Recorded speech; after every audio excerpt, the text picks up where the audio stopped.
December 24th. The driveway was a sheet of ice, but the real cold was waiting inside. My name is Judith Marshall, and I walked into my parents' house knowing it was a trap. The lights were too bright, the smiles were too sharp, and on the coffee table lay the paperwork designed to steal my inheritance and erase my grandmother's dignity. My family thought they were closing a business deal. They thought they had the weak sister cornered. They didn't realize that Grandma and I hadn't come to surrender. We had come to set the table for their collapse. Like, share, comment, and subscribe to our channel. We always appreciate the time you spent here with us. The rental car engine ticked as it cooled in the driveway. I sat behind the wheel for a full minute, just breathing the recycled heat, looking at the house.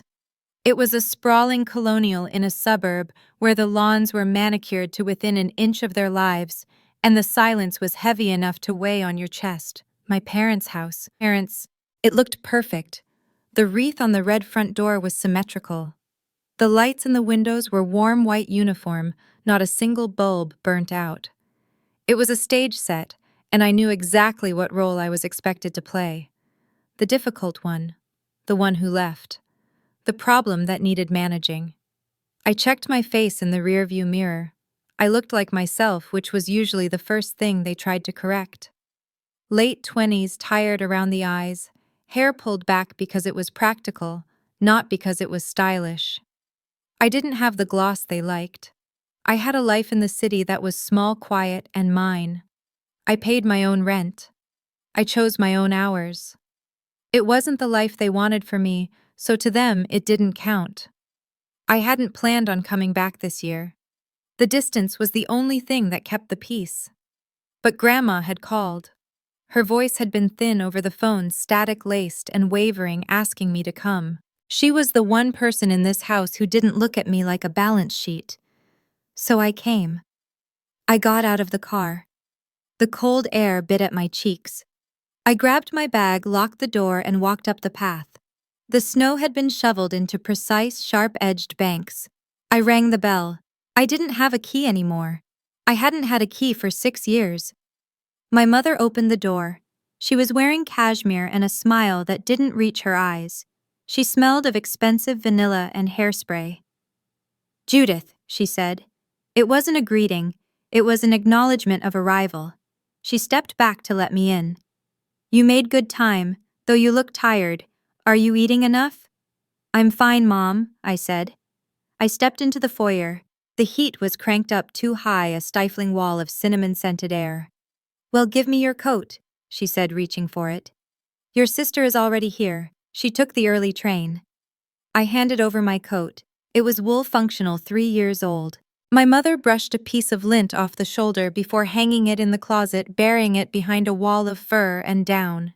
It was a small movement, but I clocked it. She was already editing me. I walked into the living room. The tree was 12 feet tall, draped in gold ribbon and white lights. There was no color, no mismatched ornaments from our childhood. It was curated. Standing by the fireplace was Kara. She held a crystal wine glass, the stem pinched between 2 manicured fingers. She looked expensive.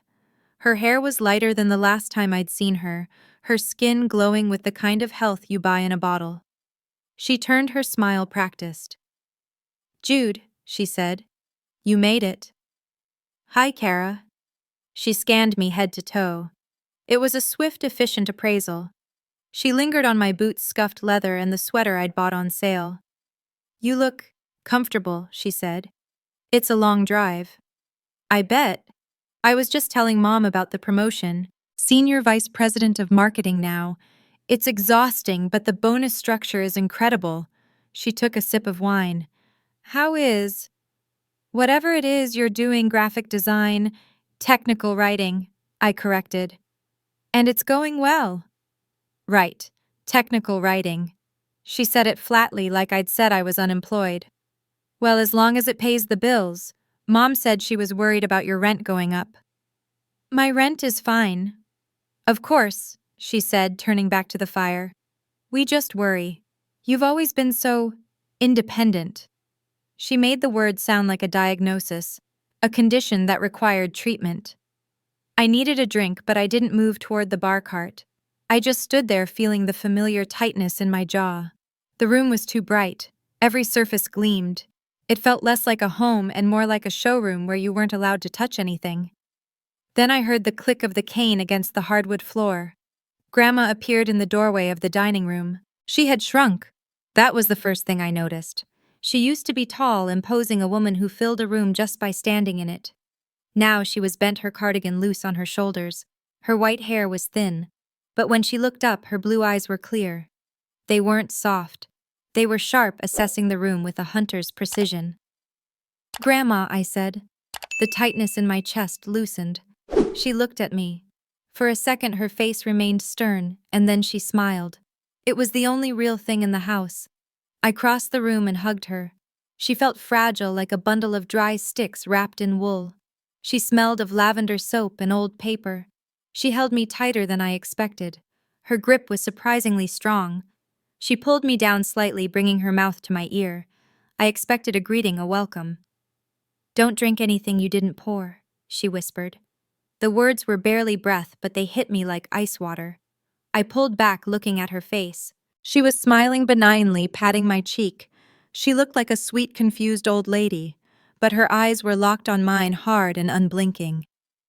"It's so good to see you, Judith," she said, her voice normal volume now. "You're thin. You need to eat." "Mother, come sit down," my father said, entering the room. He was wearing a sweater vest that cost more than my car. He took Grandma's arm, guiding her toward the dining room. It looked like affection, but I saw the pressure of his fingers on her elbow. He wasn't guiding her. He was steering her. "Let's eat," my mother announced. "Everything is ready." We moved to the dining room. The table was set with the good china, the silver that had to be hand-washed. There were 5 places set. My mother directed us to our seats like a traffic cop. I was placed on the end opposite Kara. My parents took the heads. Grandma was placed in the middle, flanked by them. Dinner was roast beef, potatoes, glazed carrots. The food was technically perfect and completely tasteless. The conversation was a minefield.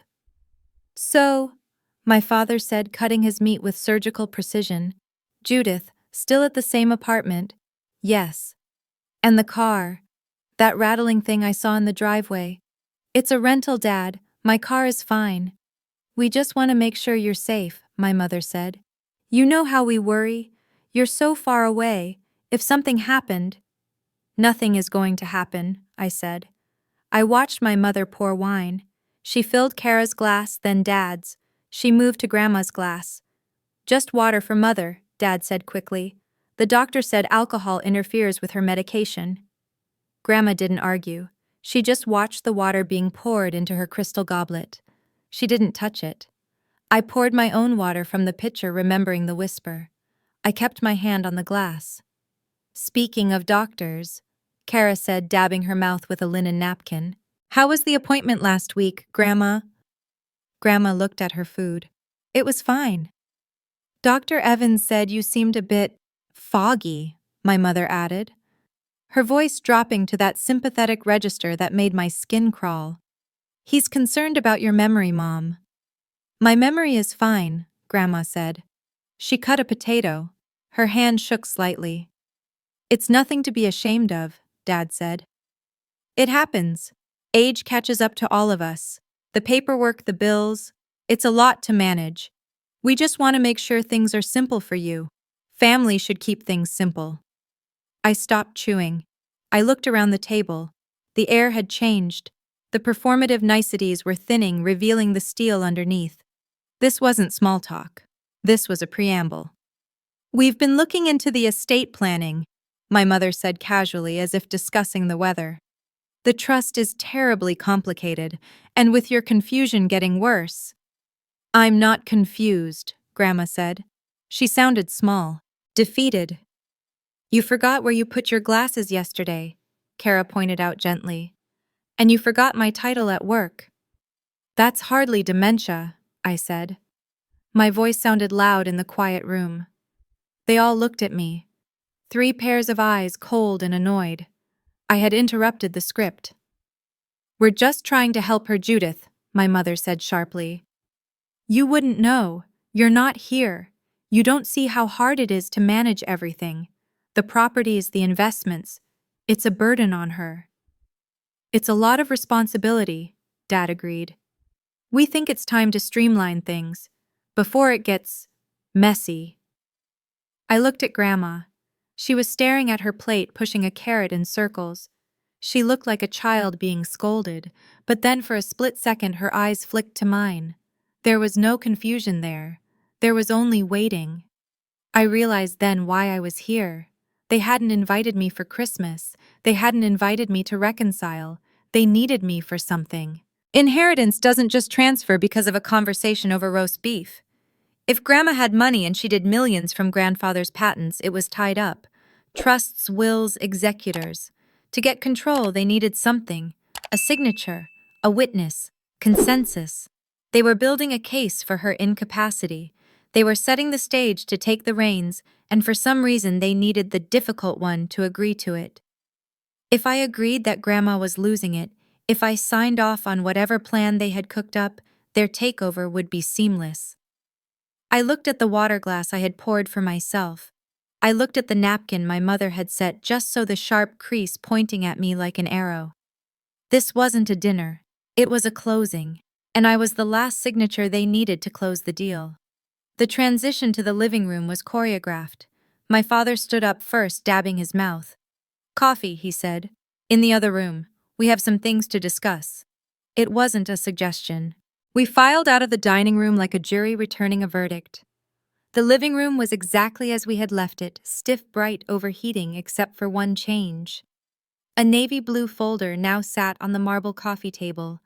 It hadn't been there before dinner. My mother poured coffee from a silver service that I hadn't seen since my grandfather's funeral. She handed me a cup without asking if I wanted cream or sugar. I took it black. The china rattled softly against the saucer in my hand. I set it down on a coaster. I needed my hands free. "Sit, everyone," Dad said. He took the wing-back chair, the position of authority. Kara sat on the sofa, crossing her legs, smoothing her skirt. She looked bored, but her foot was tapping the air in a rapid, nervous rhythm. Grandma sat in the recliner. She looked small in it, swallowed by the brown leather. She folded her hands in her lap and stared at the carpet. "As we mentioned," Dad started picking up the folder. "We're worried about Mother. Her capacity is diminishing. It's becoming a safety issue." "She leaves the stove on," Mom added. "She forgets names." "I don't forget names," Grandma murmured. She sounded petulant, weak. "You forgot the gardener's name last week, Mother," Dad said, his voice dripping with patience. "It's undeniable. We need to step in, for your own good. We've spoken to our attorney, and he agrees that a conservatorship is the safest path. It allows us to manage the assets, pay the bills, keep the house running without bothering you." He opened the folder. He pulled out 2 stapled documents. "To do this smoothly," he said, turning to look at me, "we need family unity. The court likes consensus. If we fight, the state steps in and strangers start managing the money. Lawyers take fees. It gets ugly." He slid the papers across the table toward me. "This is just a standard consent form," he said. "It says you agree that Mom and I should be appointed as co-conservators. And the second one," he tapped the thicker stack, "this is a disclaimer. Since you're not local and you're not involved in the caretaking, this simplifies the estate. It removes your name from the immediate beneficiary list, so we don't have to chase you down for signatures every time we need to sell a stock or fix a roof. It avoids probate complications." I looked at the papers. "Disclaimer of interest," the header read in bold black serif font. "You want me to sign away my inheritance?" I said. It wasn't a question. "It's not about the money," Kara cut in. "It's about logistics. You're in the city. You're busy with your art." "Writing," I said. "Whatever. You aren't here, Judith. We are. We're doing the work. We're driving her to appointments. We're managing the decline. This just reflects the reality of the situation." I didn't pick up the pen. I looked at Grandma. "Grandma, do you know what this is?" She looked up. Her eyes were watery. She looked from me to my father, then to the floor. "I just want everyone to get along," she whispered. "I'm so tired of the arguing." "See?" Mom said softly. She's overwhelmed. It's cruel to make her manage this, Judith. I want to read it, I said. It's standard legalese. Dad said, his jaw tightening. We don't need to drag this out. It's Christmas. I'm reading it. I picked up the document. I took my time. The room went silent save for the ticking of the grandfather clock in the hall and the hiss of the fireplace. The text was dense, but the meaning was clear. The first document declared Judith Marshall incompetent. The second document was a voluntary forfeiture of any claim to the Marshall family trust, assigning my interest to my parents. It wasn't a logistical fix, it was a robbery. This says I get nothing, I said, looking up. And it says Grandma is incompetent. She isn't. She is, Dad snapped. The patience was gone. She's confused, Judith. She's been making reckless decisions, giving money to scams. We have to stop the bleeding. I looked at Grandma again. I waited for her to defend herself, to show the sharpness I had seen in the kitchen, but she didn't. Instead, she did the one thing that could dismantle me. She looked at me, her face crumbling into a mask of regret. I may have been hard on you, Judith, she said. Her voice was shaky but audible. I know I didn't always protect you. I made mistakes with you. The air left the room. It was an admission of guilt I had waited 20 years to hear, but it was coming at the worst possible moment. My parents pounced on it like wolves. You see, Mom said, her voice high and vindicated. Even she knows it. She knows you were difficult. She knows she failed to handle you properly. She's confused, yes, but she remembers the trouble. We had to manage you then, and we have to manage this now, Dad said. Grandma is admitting she couldn't handle you. Don't make this harder on her. She's admitting she was wrong. Don't punish her for it. I felt a cold flush of nausea. Grandma was rewriting history to align with their narrative. She was handing them the weapon. I made mistakes with Judith. It confirmed their story. I was the damaged one, the burden. Therefore, I couldn't be trusted with the estate. I looked at Grandma, searching for a sign. She refused to meet my eyes. She pulled at a loose thread on her cardigan, her head bowed. Just sign the papers, Jude, Kara said. She stood up and walked over to the fireplace, leaning against the mantel. Honestly, you don't need the money. You've always been so proud of making it on your own. So make it on your own. Leave us to deal with the actual responsibility. Responsibility? I asked. You mean the payout? I mean the burden. Kara's voice spiked. I stayed. I took the job nearby. I visit every Sunday. You left. You ran away because you couldn't handle expectations. Now you want a check? That's selfish. Even for you. A good daughter would sign, Mom said. A good daughter would want her mother to have peace of mind. They were circling now. The shame, the guilt, the accusation. It was a well-oiled machine. They knew exactly where my buttons were because they had installed them. I needed out. I needed a second to breathe. The heat in the room was suffocating. I need water, I said. I stood up. My legs felt heavy. There's coffee right here, Dad said, blocking my path with a gesture. Just sign Judith. Then you can have all the water you want. I need water, I repeated. I walked past him. He didn't grab me. That would be too physical, too messy for the narrative, but he stepped aside with an exaggerated sigh of frustration. I walked into the kitchen. It was dark, illuminated only by the light over the stove. I gripped the edge of the granite counter. The stone was cold. I focused on that. Cold stone. Real. The papers were real. The trap was real. I heard the cane tap-tapping behind me. I turned. Grandma was there. She had followed me. She didn't look frail now. She stood straight, leaning on the cane with authority, not dependence. She closed the swinging door to the dining room, cutting off the murmur of voices from the living room. Grandma, I whispered. I said what they needed to hear, she cut in. Her voice was steel. The tremulous old woman was gone. They feed on weakness, Judith. I gave them a meal. You told them you made mistakes with me. I did, she said. She stepped closer. Her eyes were fierce. My mistake was letting them treat you like a problem for so long. My mistake was not stopping this years ago. She reached out and took my hand. Her grip was hard. They brought the papers. Good. That's the evidence. Evidence. I set the table, she said. But you have to clear it. They want me to sign away everything. They want to declare you incompetent. I know what they want. They've been whispering about it in the hallways for months. They think I'm deaf. She looked at the door. Listen to me carefully. Go back in there. Do not sign. Let them talk. Let them say it all. Let them explain exactly why they deserve my money and you deserve nothing. Let them justify the theft. Why? Because Mr. Henderson is sitting in his car 2 houses down. He's waiting for my text. Your attorney. He has the real paperwork, but we can't use it until they show their hands, fully. She squeezed my hand. I need them to commit Judith. I need them to say the quiet parts out loud. Can you do that? Can you sit there and let them insult you for 10 more minutes? I looked at her. I saw the strategy now. She wasn't the prey. She was the bait. And I was the trigger. Yes, I said. Good. She let go of my hand.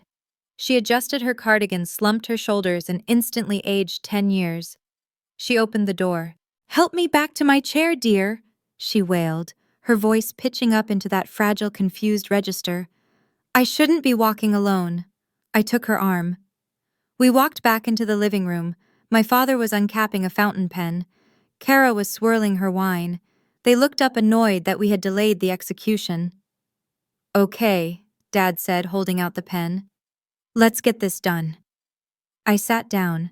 I didn't take the pen. I looked at my sister. You said I was selfish, I said calmly. Tell me why. Tell me why you deserve the estate and I don't. Kara blinked. She wasn't expecting a question. She was expecting a signature. But the invitation to justify her greed was too tempting to resist. She smiled a sharp, cold expression. Because I earned it, she said. And because you don't fit here anymore. Keep going, I thought. Dig the hole. The room was quiet for a heartbeat, and then Grandma cleared her throat. It was a dry, rattling sound that commanded attention not because of its volume, but because of its fragility. She shifted in the leather recliner, wincing, as if the movement caused her physical pain. Wait, she said softly. I need to clear my conscience before we do this. My father paused, the cap of the pen hovering inches from the paper. He lowered it slowly, patience warring with eagerness on his face. Of course, Mother. Take your time. We're listening. Grandma looked at me. Her eyes were clouded, or at least she made them look that way. She seemed to struggle with the words. I have had my doubts, she said, her voice trembling.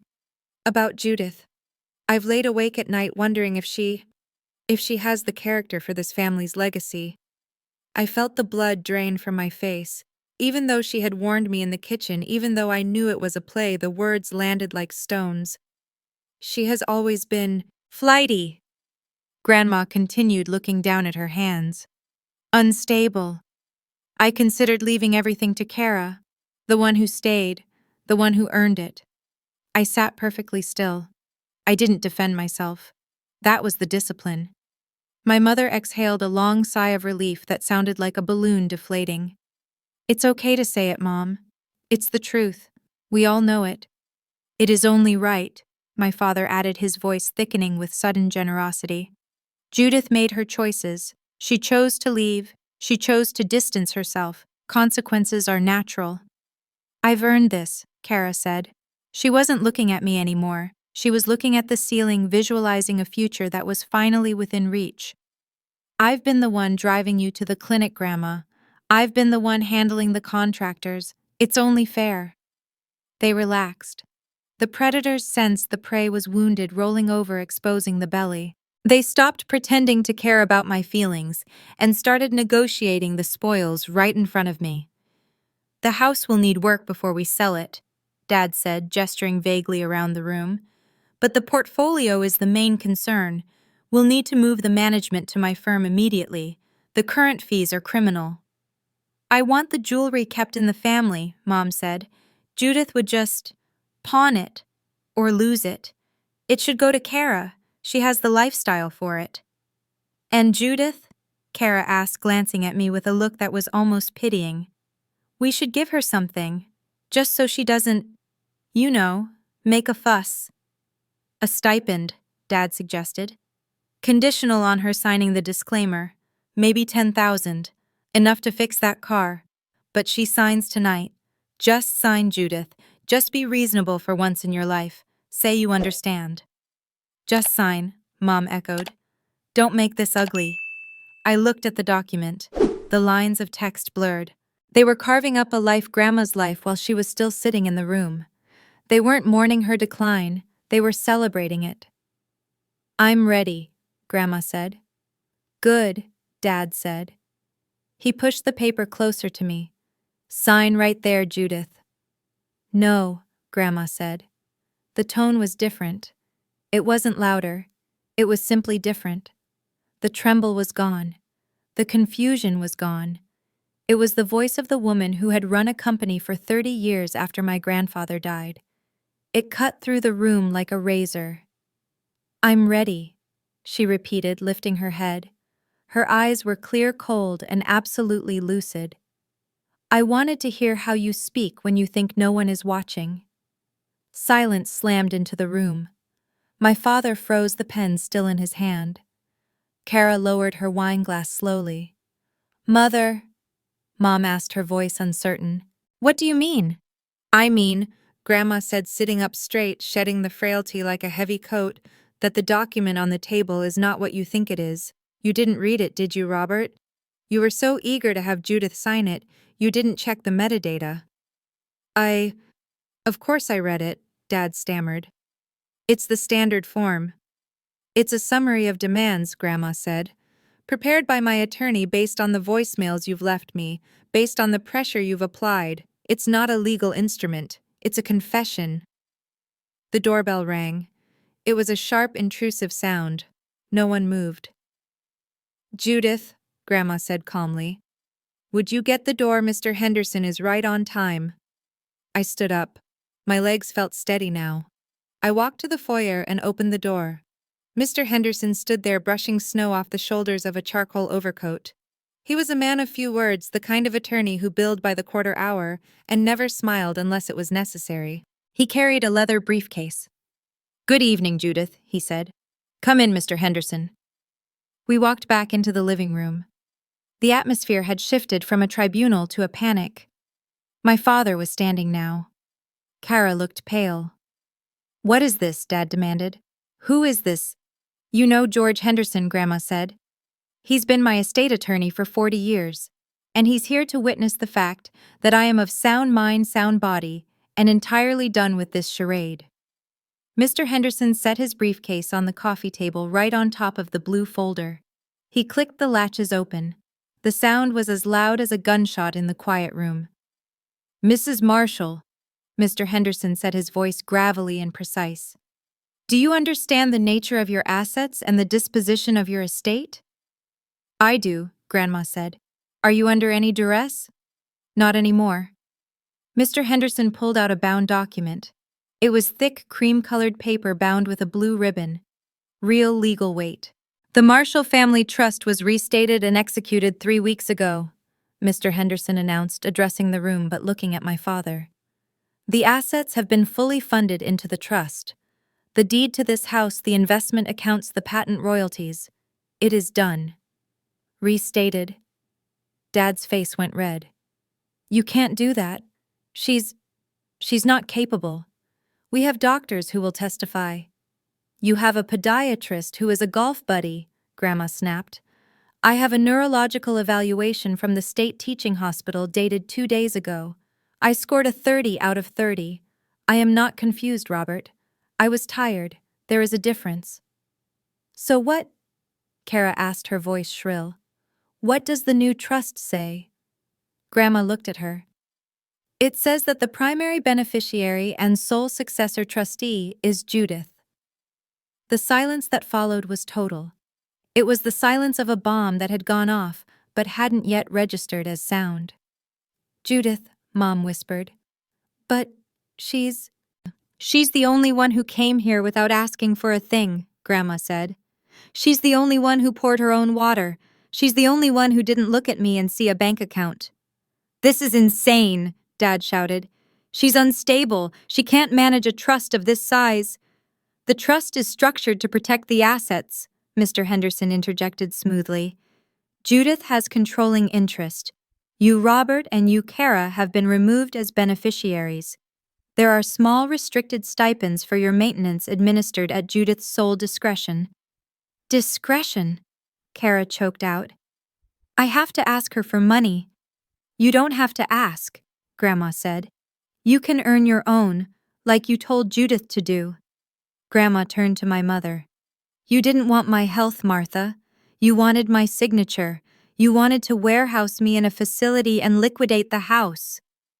That's not true, Mom cried, tears finally spilling over tears of panic, not grief. We love you. We were worried. You were worried I would spend it before you got it, Grandma said. Her face softened, but not with forgiveness, with sadness. I could have lived with the greed. I expected it. But I will not reward the cruelty. She looked at me. Judith. I'm here, I said. Do you remember why you left? Grandma asked. 7 years ago, you told them it was for a job, but that wasn't it. No, I said.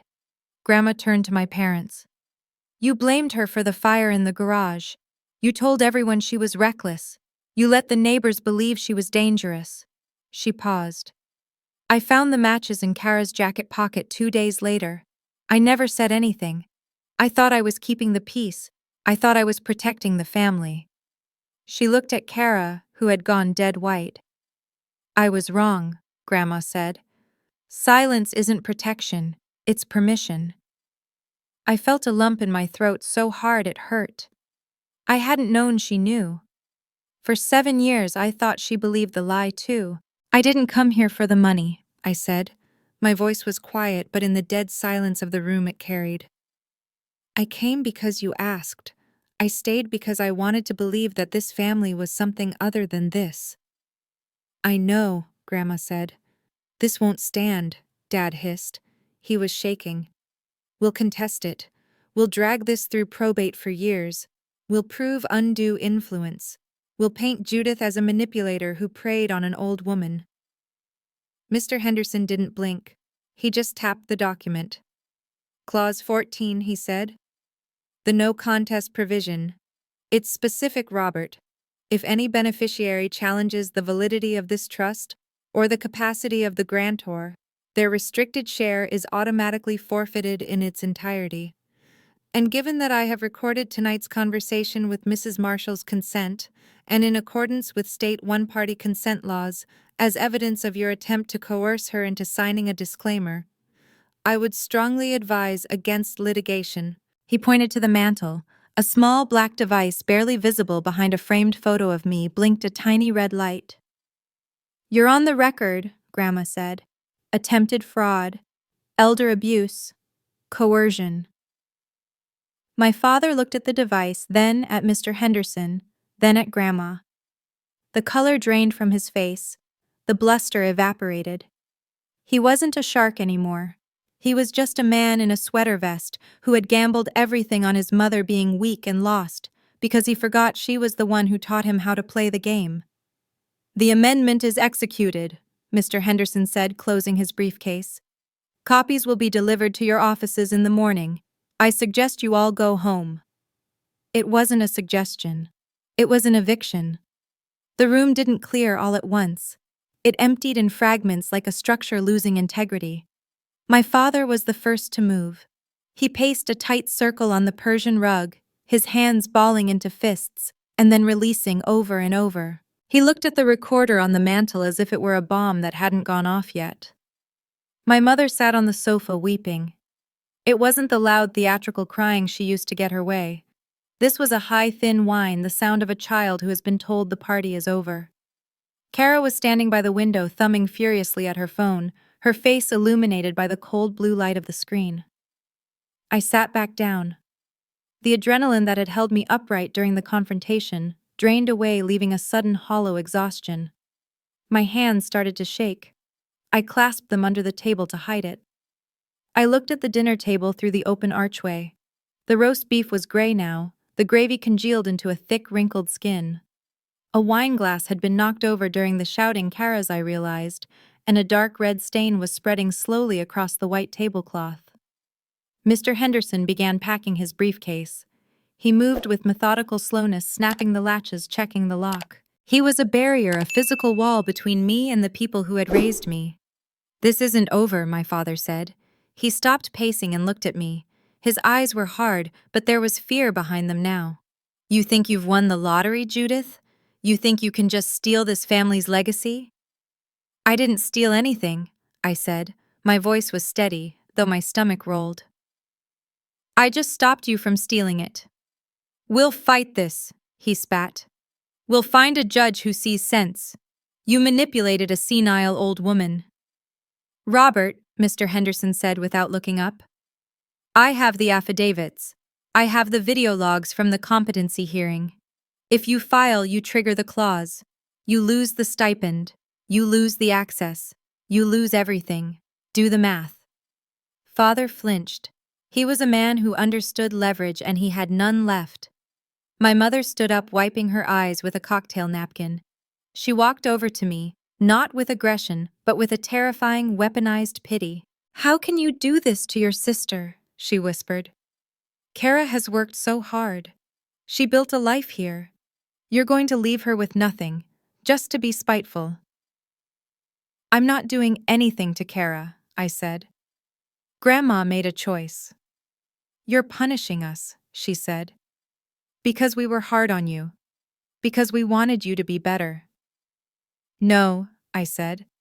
"I'm just done negotiating my worth with you." Kara turned from the window.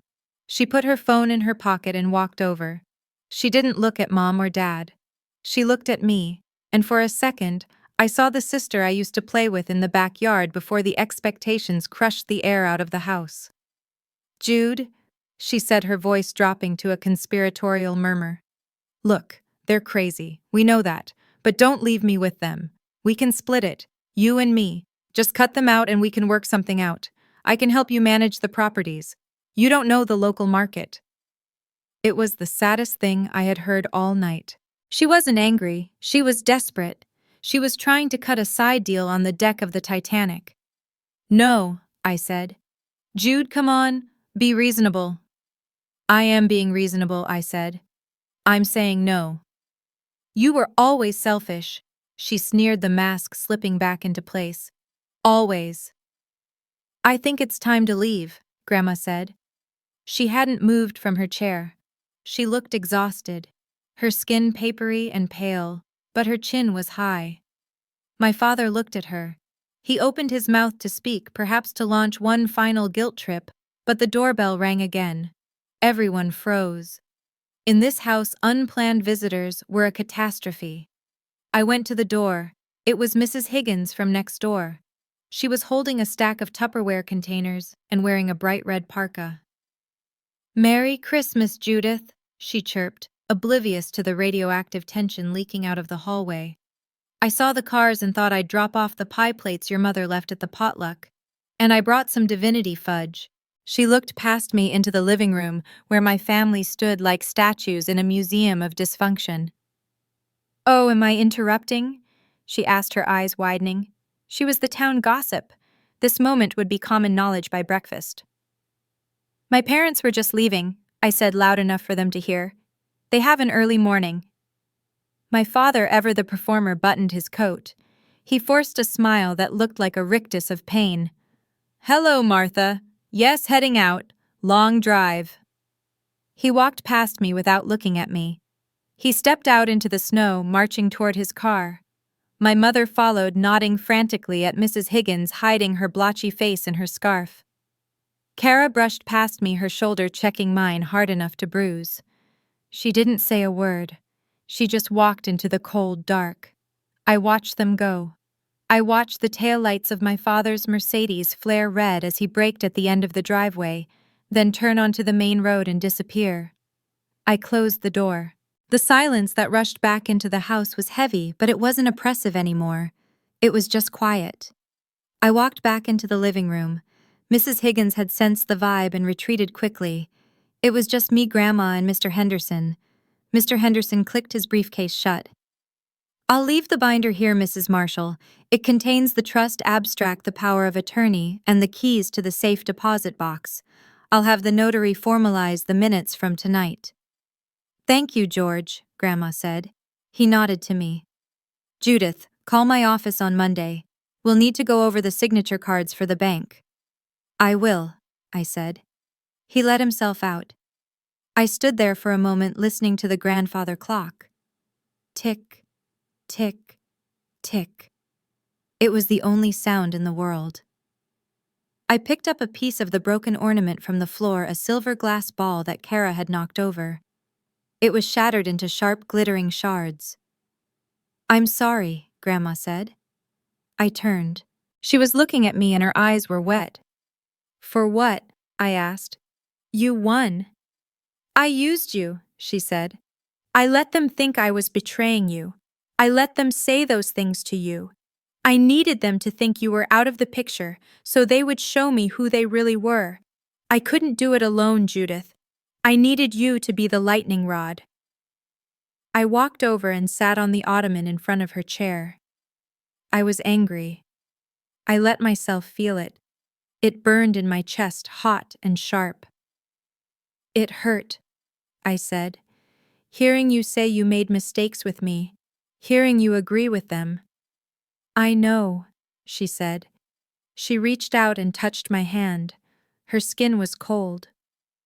"It was the hardest thing I've ever done. But if I hadn't, if I had defended you, they would have just worked around me. They would have declared me incompetent behind my back. I had to let them think they were winning until the ink was dry." "You could have told me," I said. "If you knew, you wouldn't have reacted the way you did," she said. "Your face.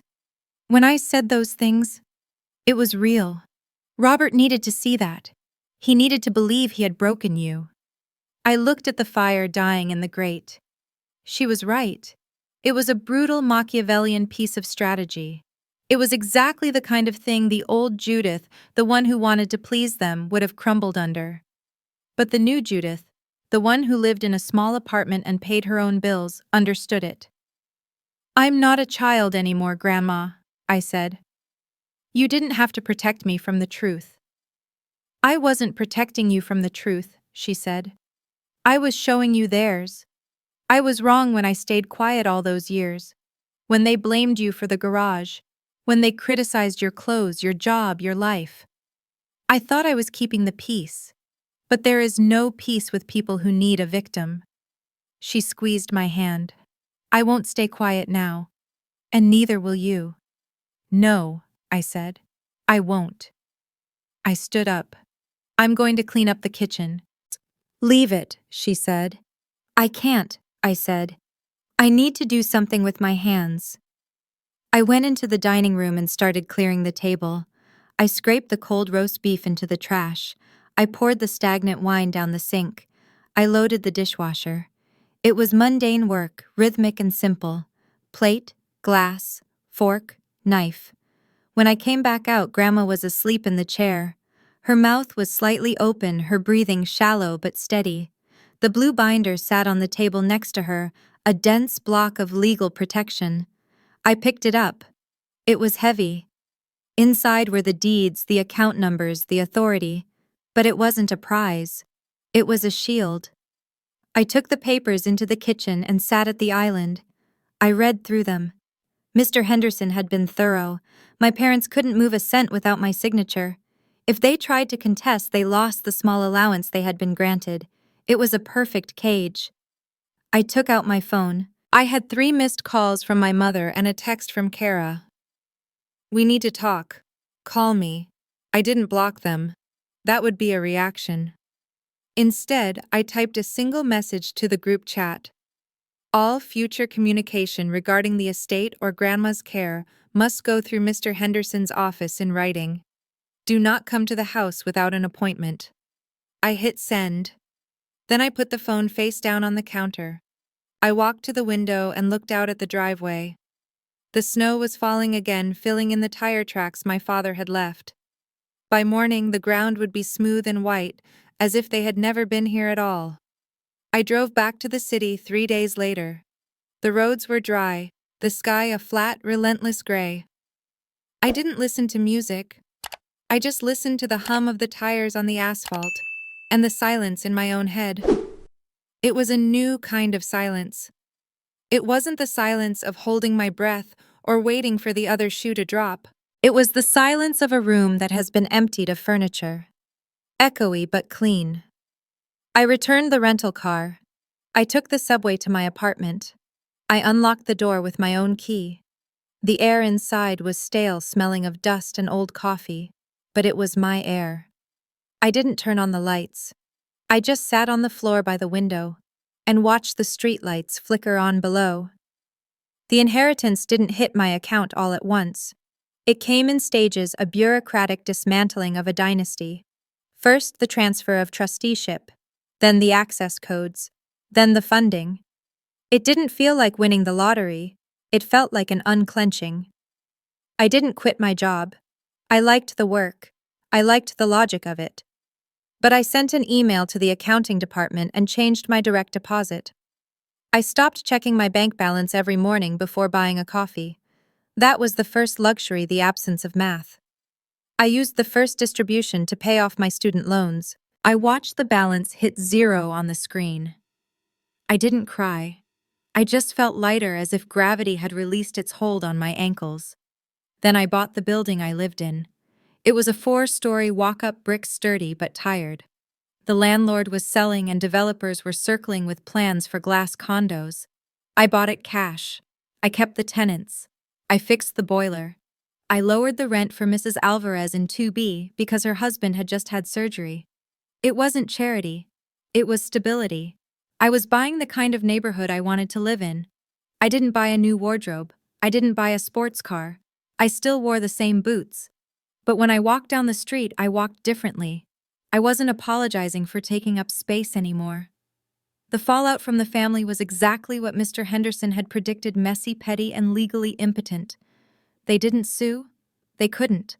The math was too brutal. If they contested the trust, they lost the monthly stipend Grandma had granted them, an amount that was small enough to be insulting, but large enough to cover their country club dues. They needed the money more than they needed their pride, so they took the checks. But they didn't go quietly in the social sphere. Kara launched a campaign of vague, curated victimhood on social media. She posted photos of herself looking wistful in snow-covered fields, with captions about toxic loyalty and learning to walk away from people who don't value your light. She blocked me, unblocked me to make sure I saw it, and then blocked me again. She told her friends I had manipulated Grandma, that I had taken advantage of an old woman's dementia. It was a clean narrative. It allowed her to be the martyr instead of the predator. My mother took a different route. She played the grieving daughter. She told the extended family, the cousins in Ohio, the aunts in Florida, that I had cut them off. Bertie! She wept at church. She told anyone who would listen that Judith had always been troubled, and that this was just the final manifestation of my instability. I got calls. A cousin I hadn't spoken to in 5 years called to tell me I was cold. An aunt left a voicemail saying she was praying for my soul, which was code for send me money. I didn't argue. I didn't explain. I didn't send screenshots of the legal threats or the recordings of them carving up the estate over roast beef. I just deleted the voicemails. I didn't defend myself to people committed to misunderstanding me. I realized that my need to be understood by them had been the leash they used to choke me. I dropped the leash. Grandma stayed in the house.